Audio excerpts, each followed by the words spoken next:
Welcome back. Tonight, we're leaving behind the marble statues and the roaring crowds of the Colosseum. We're not following emperors or generals. Instead, the fields, the dark corners of villas. We'll walk slowly through the quiet, dusty paths of everyday survival, into the still, forgotten hours of Roman life. This is a different kind of Roman history, one whispered from the kitchens. A story not carved into stone, but worn into the hands and feet of those who were never meant to be remembered. So close your eyes, let your thoughts settle, and allow the weight of time to gently carry you away. Segment 1. What it was really like to be a Roman slave. Imagine this. You wake up before the sun, if you have one at all. Not to enjoy the early morning breeze, like for a dog, but because someone owns your time, your labor, your breath, dust, and yesterday's work. You're in a cramped room, maybe a cellar beneath the villa or a wooden corner behind the stable. You sleep on straw or draw water from a well that creaks with every pull. Your blanket is thin, the air smells of oil. You have no name of your own anymore. Not really. Perhaps you're called by the place you came from, Syrian, Thracian, or the Dark One. Perhaps they don't call you at all. Just whistle. Your first task. Clean the courtyard. You're trusted enough to serve indoors, quiet, so many rules. You work in the fields, invisible, always alert. Scrub the floors with your bare hands. Maybe prepare bread in the kitchen. The villa is quiet. The master's family is still sleeping, but you and the others, dozens of you, are already busy, moving with a rhythm born not of freedom, but of repetition. If you're unlucky, you're chained. If you're lucky, there are rules. Don't speak unless spoken to. Don't look the master in the eye too long. Don't break the dishes, or else. Some days, the Roman sun is no kinder than the overseer's rod. You feel the weight of your own body fade into numb obedience. The dirt clings to your feet like a second skin, and at night, there's no celebration, no storytelling by fire. Only exhaustion, and perhaps, if you're lucky, a whisper of song hummed by another slave in the next room, barely loud enough to reach your ears. You learn small joys, a crust of bread not stolen from you, a moment to breathe before the next command. And always you listen to the footsteps of your masters, to the silence that follows pain, to the echo of your own thoughts, wondering if, somehow, this life could change. Now, let the dust of the fields fade from your skin. The weary footsteps of daily labor give way to something different. A name passed quietly from mouth to mouth, Spartacus. He was not born in Rome. No marble birthright, no golden cradle. He came, it seems, from Thrace, wild country north of Greece, a land of fierce hills and older gods. Captured, sold, he was made a gladiator, a brutal craft masked as sport, not the heroic kind, the disposable kind.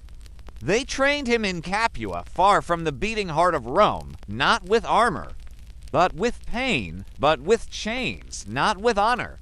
He lived in a school where every corridor echoed with groans, and every face around him was someone who'd either kill or be killed for entertainment. And then he broke the rhythm. Along with 70 or so others, Spartacus escaped.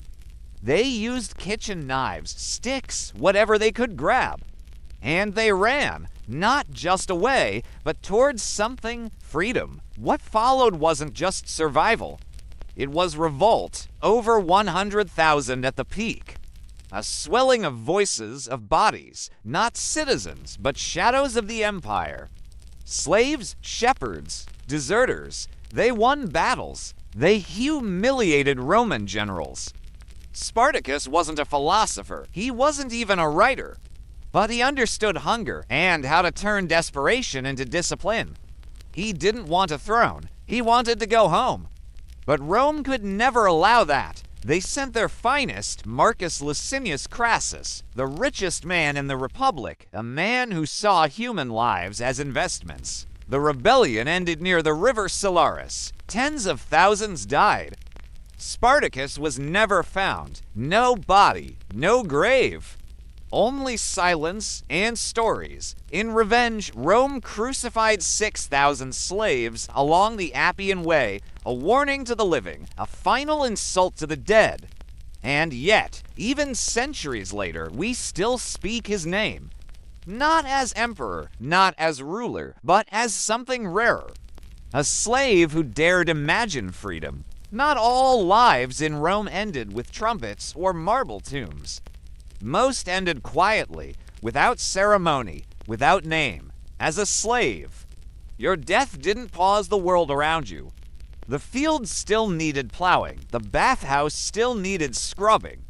Your name, if remembered at all, might last a few days, perhaps whispered once or twice, before fading. If you died in a villa, you might be carried, silently, to the edge of a field, a ditch dug hurriedly, your body covered, not with honor, but with necessity.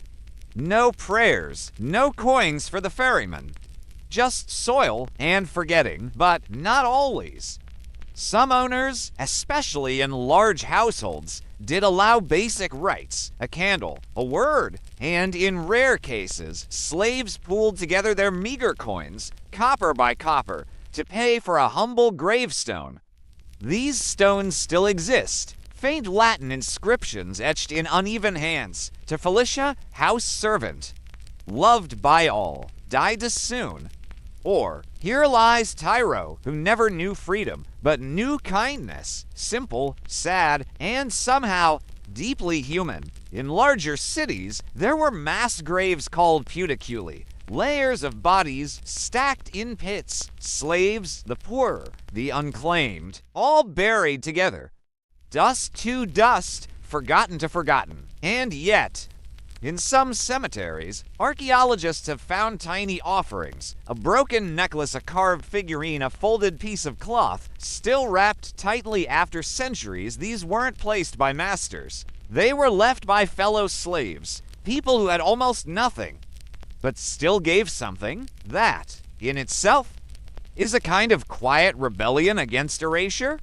Because even in death, a slave could choose to love, to remember, to mourn. The Roman villa was not just a home, it was a performance, a statement of wealth, taste, and control. You, as a slave, moved through it like part of the furniture, essential, unnoticed. But always watched. The floors were marble. The columns cast long, cool shadows across painted walls. Fountains whispered in the atrium, and citrus trees released their faint scent in the breeze. But you didn't smell oranges. You smelled oil, sweat, wet cloth drying in a hidden corner. The master, perhaps a senator, wrote letters in his study. His wife played the lyre in the garden. The children, if kind, tossed you fruit, if cruel, something less gentle. You learned their moods, their patterns. You knew when to slip away, when to listen in silence, and when to disappear completely. In the kitchen, slaves cooked for banquets they could never attend. On the terraces, they cleaned silver they could never own, and still, some rose in rank. A few trusted slaves became stewards, managing the household. One might oversee accounts, another the garden, another the master's schedule. Some were educated. They read Greek, taught the children, wrote poetry that no one would read. A slave woman might run the inner workings of the house, the domus. Keys hanging from her belt, quiet authority in her eyes. She commanded others, yet still could be sold at a whim. And at night, as the oil lamps flickered low, the villa sighed with sleep, except for you. Because someone must tend the fire, refill the water jar. Stay alert if a guest arrives drunk, angry, or in need of a story. You moved barefoot on mosaic tiles, beautiful, cold, hard. Your reflection shimmered in polished bronze. And for a moment, you might almost believe you belonged.